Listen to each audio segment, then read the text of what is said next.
Yo, what is going on, everyone? My name is Nick, or the Notorious Fantasy, and in today's video, we're going to be discussing the wide receiver start or sit decisions in every single matchup of week number 1. We'll begin today's video by breaking down Thursday Night Football, the Bills at the Rams. Then we'll move into the Sunday slate of all the games, and then we'll close out today's video by talking about the wide receivers in Monday Night Football. I will be discussing every notable wide receiver in all of these matchups. Now, if you guys are subscribed to the Stochastic Fantasy Football channel, you will have already seen this video because I posted it earlier on in the week. But from now on, the start-sit videos for every single matchup of every single week for quarterback, running back, wide receiver, and tight end will live on this channel. I'm going to have a ton of videos every single week on topics that aren't just start-sit. We're going to have rankings videos, quarterback streams, defensive streams, waiver wire, ads, all on this channel. So if you are new, please make sure that you hit that subscribe button down below, as well as hitting that like button. It would help me out a ton. And if you would like, please follow me on Twitter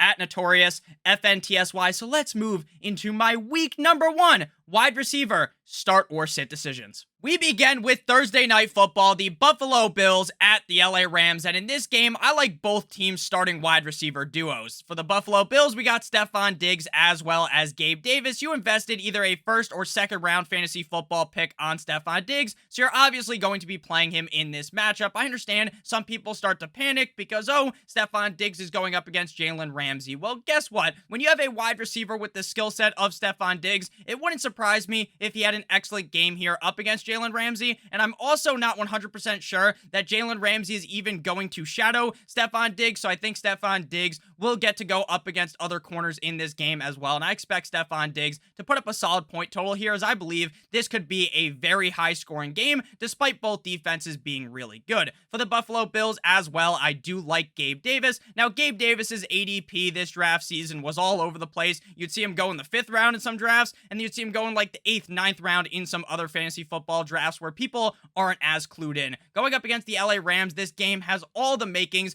of a shootout, a back and forth affair, and I think Gabe Davis could go absolutely crazy in this game, so I definitely want to start him. Cooper Kupp, you drafted him super early on in the draft. You want to be starting your studs. You're going to play Cooper Kupp, and Tre'Davious White is not going to be playing in this game, so I love Cooper Kupp even more up against the Bills defense. And then Allen Robinson, I understand that last year this guy was an immense disappointment. He was a bust in fantasy football. This year, you kind of have to pay the same price as you did last year, but now he's on the LA Rams with Matthew Stafford and not on the Justin Fields-led Chicago team with Matt fucking Nagy as the head coach. So I expect Allen Robinson to have a great Week 1 performance up against the Buffalo Bills. The other players in this game for the Bills, we have Isaiah McKenzie as well as Jamison Crowder. Isaiah McKenzie right now, as I'm recording this video on Monday, is iffy to play. I'm not saying that he's not going to play. I'm not saying that he's going to play. Either way, I'd probably rather just sit him down for this game and then give this game and let it be like a feeler, right? How often is Isaiah McKenzie playing if he's healthy? Is he in a lot more than Jamison Crowder? Or is it like 50-50, and then you realize that maybe I don't want to be starting McKenzie or Crowder? That's kind of how I'm treating this game, so I'm going to sit both of them down, even if McKenzie is able to go. And then for the LA Rams, they also have Van Jefferson. I don't think Van Jefferson is a lock to go in this game either. A couple days ago, there was a report by Sean McVay saying that he's making progress. I doubt that means that he's even going to play in this matchup, but if he doesn't, I'd rather just go with the 2 starting wide receivers, Kupp and Robinson, and not try to overthink this and play some random ass wide receiver from the LA Rams. Now we move to the beginning of the Sunday slate with the New Orleans Saints at the Atlanta Falcons. We just got an update on Falcons wide receiver Drake London, who says he is good to go for Sunday's action, and I expect this to be a game where Drake London plays pretty decently. I don't think he's going to be a top 12 wide receiver on the week up against the Saints defense, but I do think he is start worthy, even with Marcus Mariota under center. I know some people don't really like Mariota, but Mariota's a little bit better than people give him credit for, right? He's not this dog shit player that doesn't at least deserve to start a couple of games in the NFL this year. For the Saints, Michael Thomas is a humongous risk to start in week number 1. Michael Thomas in this game is either going to take the Atlanta Falcons defense and absolutely run train on them, or Michael Thomas is going to be dog shit in this game. I really don't see a scenario where this game plays out and Michael Thomas has like 13 PPR points, right? I'm thinking Michael Thomas is either going to go crazy and score like 20 plus points, or he's going to score like 4 points. Like, I don't see a middling outcome for Michael Thomas in this game. So if you're risky, you got some big balls, then you can go ahead and play Michael Thomas. But I'm not saying that he's a guy that is a must-start wide receiver on the week, as he is far from that because of the risk factor. Chris Olave does appear to be in a very good position this year with this Saints offense in his rookie year, being the maybe #1 wide receiver for Jameis Winston if Michael Thomas isn't the guy he was in the past. Jameis and Chris Olave appear to have a very good connection, so I definitely would be firing up Chris Olave in week 1 up against the Falcons D. For the other players in this game, Jarvis Landry is an interesting late round pick because if Michael Thomas isn't up to speed, then I could see Jarvis Landry getting a crazy amount of targets on this team. As we've seen throughout his career, this guy is a target monster. But there's also a chance that Michael Thomas is Michael Thomas and Jarvis Landry is pretty irrelevant in terms of redraft fantasy football and wanting to start him on a week-in, week-out basis without your team being down bad or on a bye week. Bryan Edwards is interesting for the Falcons as he was a guy we talked about last year with the Las Vegas Raiders. I think he might be a better player than people give him the credit for, but again, it's week 1. And I wouldn't be surprised if there were multiple other wide receivers that end up being higher up than him on the depth chart in the wide receiver hierarchy of the Falcons. So Bryan Edwards will be a sit for me in week 1. Next up, we move to the Cleveland Browns at the Carolina Panthers for Baker Mayfield's revenge game. Now, we have seen the whole career of DJ Moore unfold thus far, and it has been great, aside from one thing. DJ Moore could not score more than 4 touchdowns in any year in the NFL. And this guy has had a crazy amount of quarterbacks. People always talk about, oh, Terry McLaurin, this young wide receiver with so much talent, who we're to talk about a little bit later. If only he had a good quarterback. If only fucking DJ Moore had a quarterback that was competent in the red zone, then DJ Moore would be a guy that some people might say is a top 5 wide receiver in the NFL. Now, Baker Mayfield has been feeding this guy in the red zone in training camp. I understand that the Cleveland Browns overall have a pretty solid defense, but I think DJ Moore could have a huge game, and this could be a big revenge game for Mr. Baker Mayfield. For the Browns, I'm sitting Amari Cooper as well as Donovan Peoples-Jones, David Bell, all these wide receivers for the Browns. I am someone who was a non-believer of Amari Cooper this offseason. Now, it's not that I don't think Amari Cooper is a good enough player, but the fact that Jacoby Brissett's bum ass is the starting quarterback of this team scares me immensely. Now, is it entirely possible that in week 1 and this whole season, while Jacoby Brissett is starting until Deshaun Watson comes back, that Amari Cooper is just funneled the ball? Like, this is a funnel system offense where Jacoby Brissett is just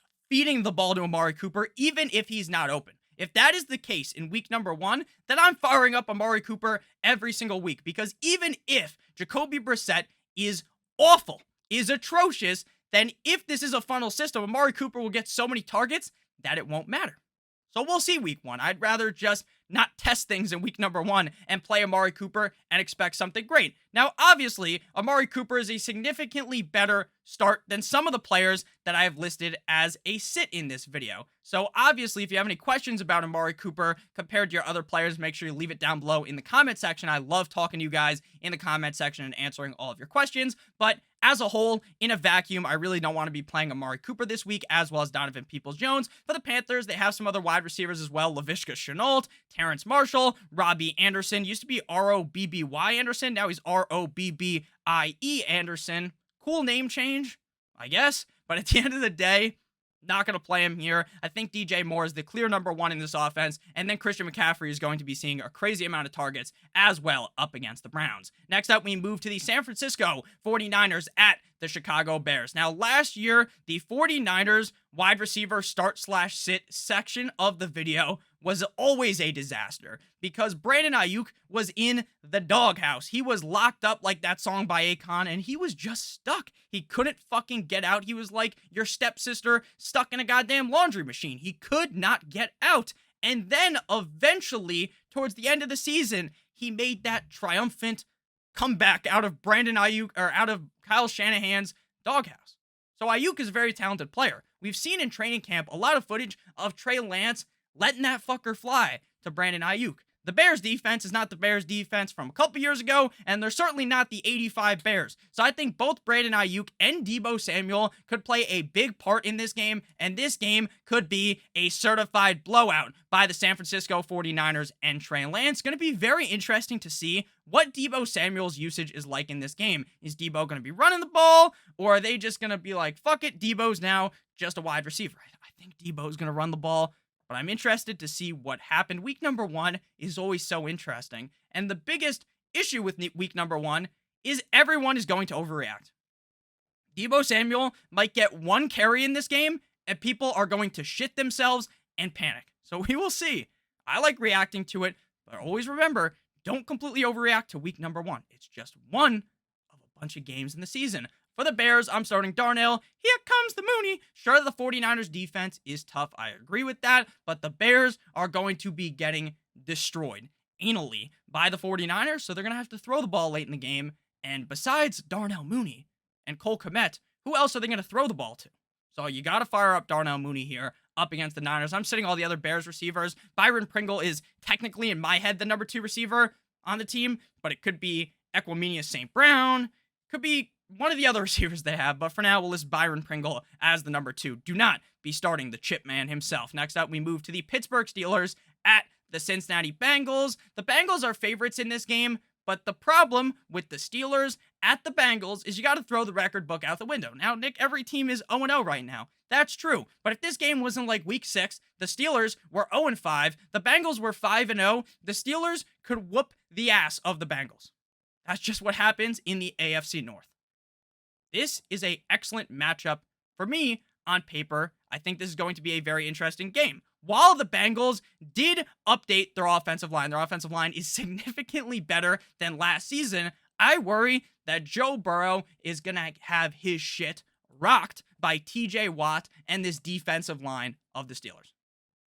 I'm worried about that. But at the same time, even if that happens, Joe Burrow is good enough to throw the ball to Jamar Chase and T. Higgins. The Bengals could be going up against the combination of the best defense ever, and I would still play Jamar Chase and T. Higgins. They are the clear number 1 and number 2 wide receivers on the team, and I think calling them 1 and 2 is fucking disrespectful to T. Higgins because there's more of a 1A and 1B type of offense with Chase and Higgins. I like both of them in this game, and they could both be top 3 wide receivers at the end of the week, even with the tough matchup. For the Steelers, Kiss and Titties Mitchell Trubisky will be under center, and he was even named captain of the team today, and I'm not saying that that means that Kenny Pickett is not going to play at all this season. Kenny Pickett could easily play by like week 3, but that's just something to note. Kiss and Titties Trubisky to Deontay Johnson. Deontay Johnson was a player, like we were talking about with Amari Cooper, who was just the funnel receiver. Big Ben funneled the football to Deontay Johnson. Now, is Mitchell Trubisky going to basically just close his eyes and throw the ball to wherever Deontay Johnson is like Big Ben?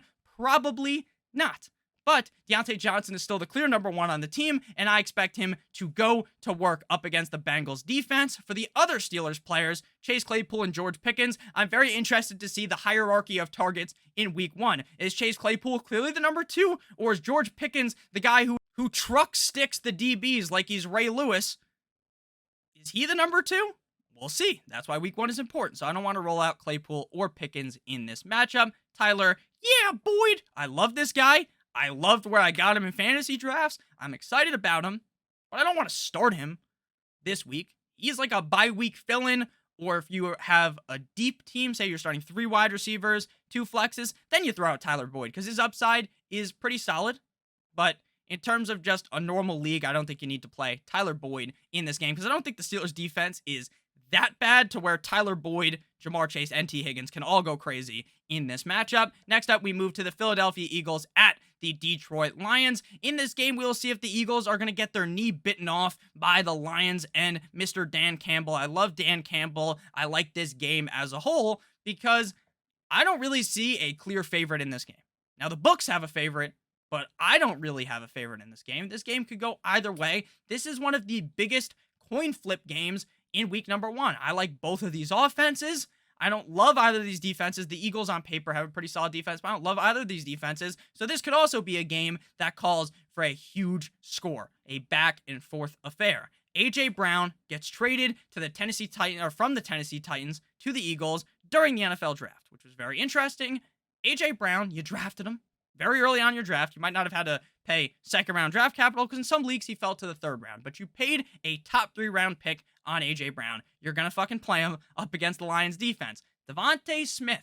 I have been someone that has been verbally very out on Devontae Smith this season. Because while I think that he is a great player, he won the fucking Heisman. Of course he's a good player. I don't know if this situation for him is all that fruitful because he wasn't even that great last year when he was the clear number 1. Now they bring in A.J. Brown. And this team runs the ball a lot. So I worry about Devontae Smith. So I'd rather just bench him week 1. That's just how I see things. I'd like to see it happen. I'd like to see Devontae Smith have a good game. Then next week, I come back here, week 2, against whoever the fuck the Eagles play. Let's play Devontae Smith. But right now, I'd rather just let him rest on the pine. For the Lions, I love DJ Chark this offseason. I really like DJ Chark. But week 1, I want to see what happens. I want to see what happens before I play this guy I drafted in the 14th fucking round over some other wide receiver that I potentially drafted significantly earlier. So right now, Chark is on the bench. Amon-Ra St. Brown is definitely a start. This offense and Jared Goff loves Amon-Ra St. Brown. He's the best player besides Swift on this team. So Amon-Ra St. Brown is going to be seeing a ton of usage, so I like him a lot in week 1 up against the Eagles. Next up, we move to the Indianapolis Colts at the Houston Texans, but before we break this down, I would like to give you guys a quick word for our friends and our sponsor over at Underdog Fantasy. They've been on the screen the whole entire video. If you use promo code STOCHASTIC, you'll receive a $100 first match deposit bonus, so if you deposit $100, you'll receive an additional $100. Underdog Fantasy is a best ball website. Best ball is the new hot thing in the streets of fantasy football. All you got to do is draft your team. That's it. You don't have to worry about calling up your buddy trying to make some stupid fucking trade on Wednesday night. He's too busy watching his kids. His kids? Yeah, he's just fucking busy. He doesn't answer the phone. Then you're like, fuck, what do I do? Or you don't have to sit up on Tuesday night doing waivers. Sitting there for 20,000 leagues. All you got to do is draft your team, and that's it. Underdog will even set your lineup for you with the highest scores in your lineup at the end of the week.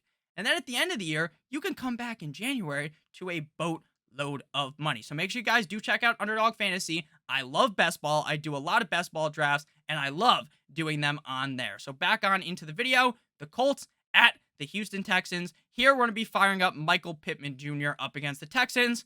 That should be a shock to absolutely fucking nobody. Michael Pittman is in a scenario where he could break out this year.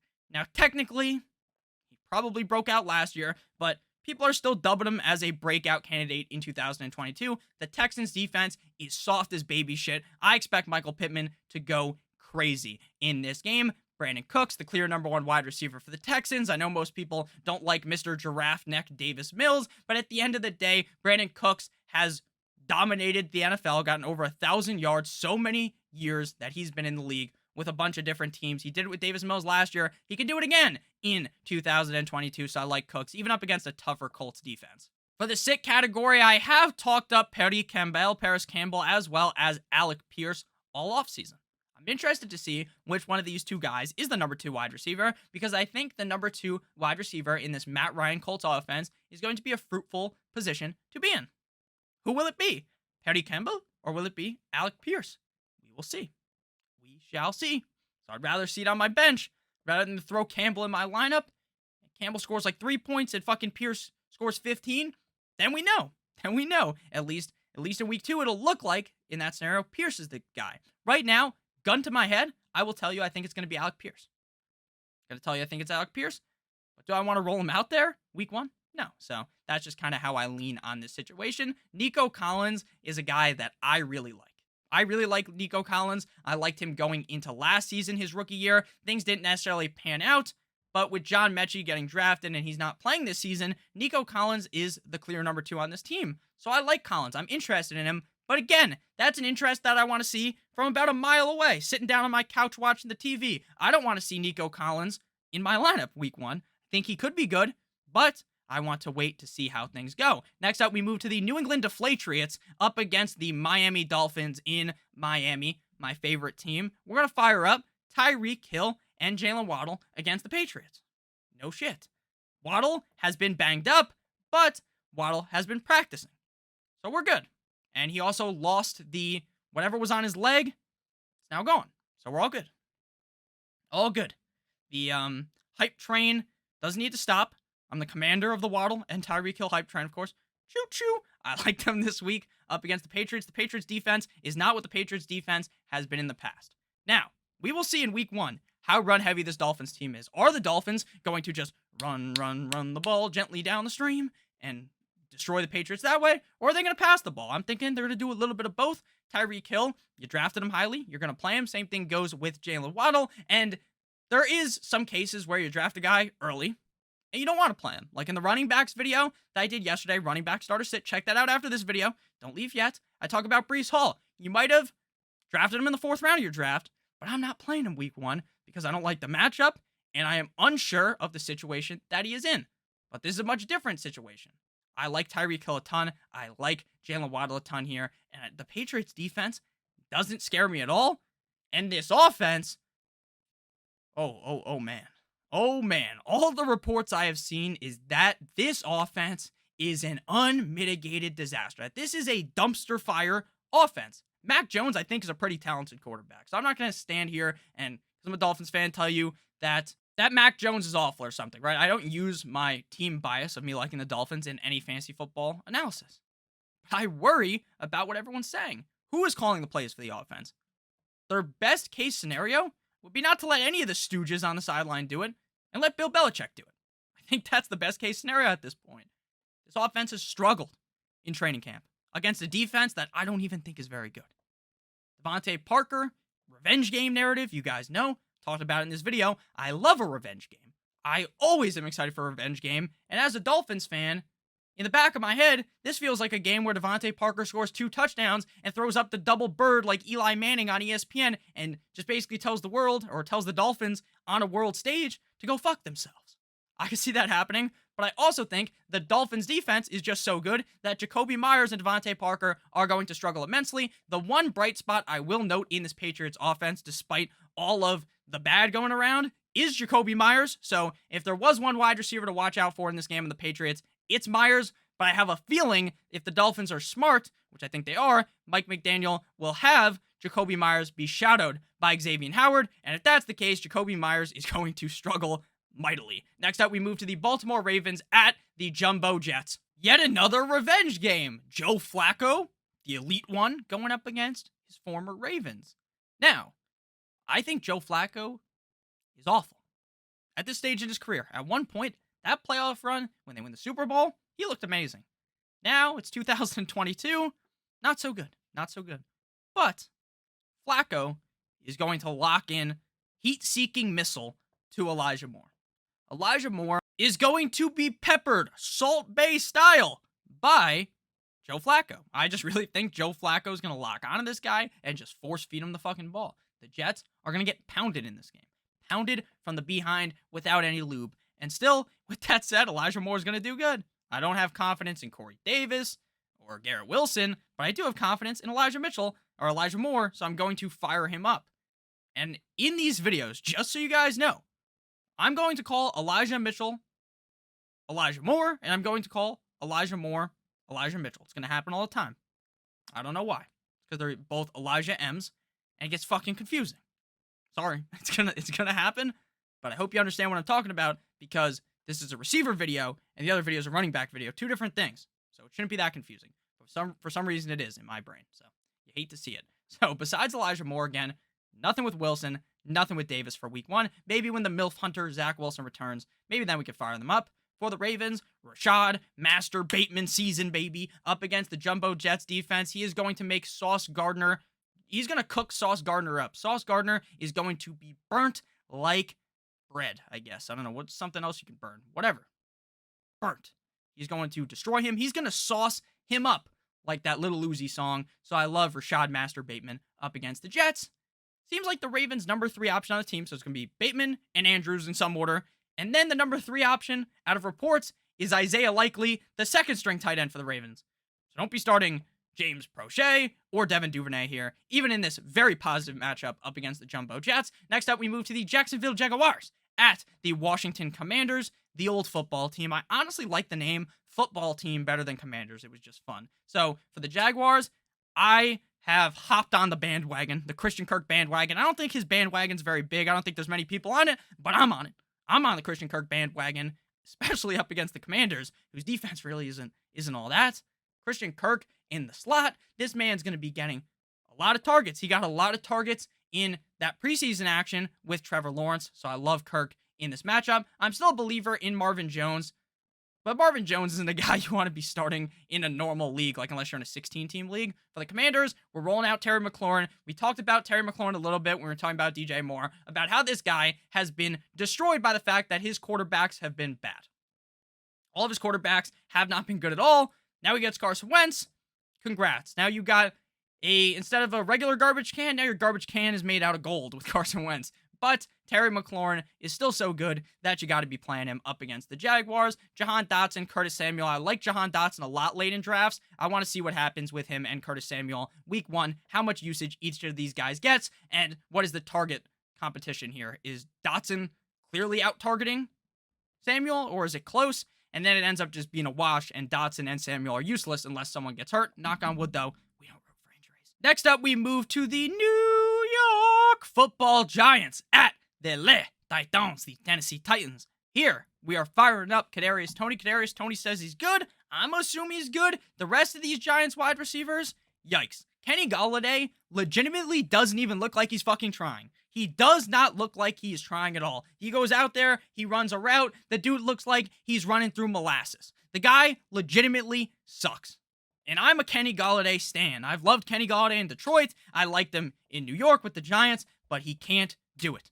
He just isn't good. And I have to get that through my brain. He's not good. He's not good. And I just went on this fucking rant against this guy like I'm Skip Bayless yelling at Shannon Sharp. And now Kenny Golladay is going to score 3 fucking touchdowns against the Titans, probably. But he's a sit for me. He's not good. He is just not good. The Giants got reamed by his contract. Kadarius Toney, definitely worthy of a start, even up against the Titans defense. I think is pretty decent. Very good up against the run. They're all right against the pass. Robert Woods, he's the guy like, for now, I think Treylon Burks will be the number 1 receiver on the team. But for now, week 1, I want Robert Woods because I'm not sure how much Treylon Burks is even going to play. There's talk about Nick Westbrook, Kyle Phillips out-snapping Treylon Burks early. So don't want to be playing him week 1. I'd rather fire up Mr. Roberto Woods. And then Kenny Golladay, I already dug that guy a grave. Wandale Robinson. I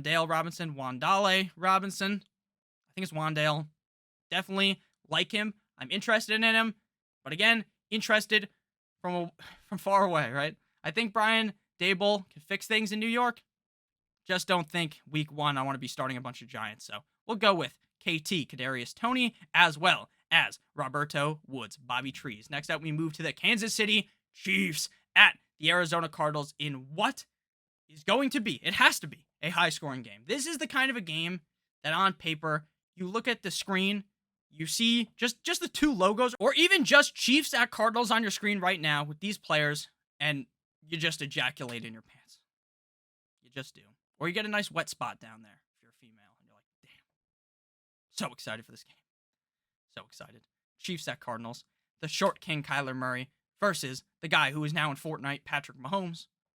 So excited. Juju Smith-Schuster, the king of TikTok, up against the Arizona defense. The Arizona defense has fallen off of a cliff. They're like Humpty Dumpty, and they fell off the goddamn wall. I like Juju in this matchup. I've talked about how I don't like Juju in fantasy drafts. I think he's going too high. I do, but in this matchup, I like him. Now we get into the risky point with the Chiefs. I want to fire up MVS, but with about 0 confidence. I have zilch confidence in MVS. I think MVS this year is going to be boom or bust every week. I don't think MVS is going to have a game where he scores 9 points. I think he's going to be scoring either 17, 18, 19, 20 plus points, or he's going to score 4 points and get out-targeted heavily by Juju, and then like Travis Kelce, obviously, and maybe McCole Hardman plays good, and MVS sucks donkey cock. So that's just how I see things. I'm a risky player. I like to take risks, so I'll play him. But again, I don't expect him to be safe. He's not safe at all. For the Cardinals, I like Hollywood Brown without DeAndre Hopkins. Chef's kiss. Man, you freak. I love this without DeAndre Hopkins. I think that starting out the season, before COD drops and Kyler Murray plays like shit, that's a joke, I guess, because there are numbers to prove that Kyler Murray plays worse when COD comes out and on double XP weekend, but we'll see. Maybe this year that's not the case. Hollywood Brown is going to play so good in this game. I expect a very high point total in this game, and I expect Hollywood Brown to put up a solid performance. Again, the other Chiefs wide receivers, I think Sky Moore or Hardman could have a good game because I think this is going to be a high-scoring game, and I think it's going to be very unpredictable who the number 2 receiver is on this Chiefs team, but week 1, I just don't want to fire them up. And then Rondale Moore. Is Rondale Moore ever going to be good? He's only been in the NFL for a short amount of time, but I don't know. I just don't like Rondale Moore, if I'm being honest. Next up, we move to the Las Vegas Raiders at the Los Angeles Chargers. I hope you turned your volume down. I hope you did, baby. That's my favorite part about all these videos is screaming Las Vegas Raiders. Devontae Adams, Hunter Renfrow against the Chargers. Chargers defense is amazing. You didn't draft Adams in the first round to sit his ass. You didn't draft Hunter Renfrow based upon what you saw last year, who was good against good defenses last year. And sit him. I like this game. Again, two good defenses, but I want this game to be high scoring. I think it will be. Adams, Renfrow, you start him instantly. No fucking brainer. Keenan Allen and Mike Williams, also no brainers. I feel like there's not even much to talk about in this game. You drafted Allen or Williams, one ahead of the other. They go pretty close in some drafts. You like them. Williams is one of those hit or miss guys. Williams is the guy that can put your team on his back. Darren Sharper, hold my dick if you've ever seen that video. Mike Williams can do that. He could score 40 points in a game. He could also take a shit on your chest and screw you over. But I'm fine with that, right? When the upside's there, I have to play that player. So Mike Williams, Keenan Allen, their starts in this game, as well as Adams and Hunter Renfrow. Next up, we got the Green Bay Packers at the Minnesota Vikings. Now, around a month ago, I was all aboard the Allen Lazard Express. I was in love with the upside Lazard has, and I thought, oh, maybe he's going to be the number 1 receiver. But then there's talk of Romeo Dubes. There's talk about how LaFleur, head coach of the team, says, we don't really have a wide receiver 1. Like, don't draft them in fantasy. He literally fucking told us not to draft them. So I'm worried about Lazard. Could he be the number 1 receiver? 100%. But this is another scenario where I want to see Lazard go fucking crazy against the Vikings on my bench. I want to see him hitting the gritty like he's Justin Jefferson on my bench. Like, that's fine with me. Because while I'd be happy about it, oh, you might be mad. Oh, fuck, I didn't start Lazard. But you're also going to be mad if you start him and the motherfucker gets like 4 points. So sit him down in week 1. Same thing with Sammy Watkins. Watkins is the king of week 1. So if you're getting a little crazy, a little spicy, you can start Watkins. But unless you're in a deep league, why are you going to play Watkins? And then for the Vikings, Justin Jefferson, arguably the number 1 receiver in fantasy this year. In some leagues, he gets drafted ahead of Cooper Kupp. And it seems like that's becoming more and more of a thing. Most people have drafted already.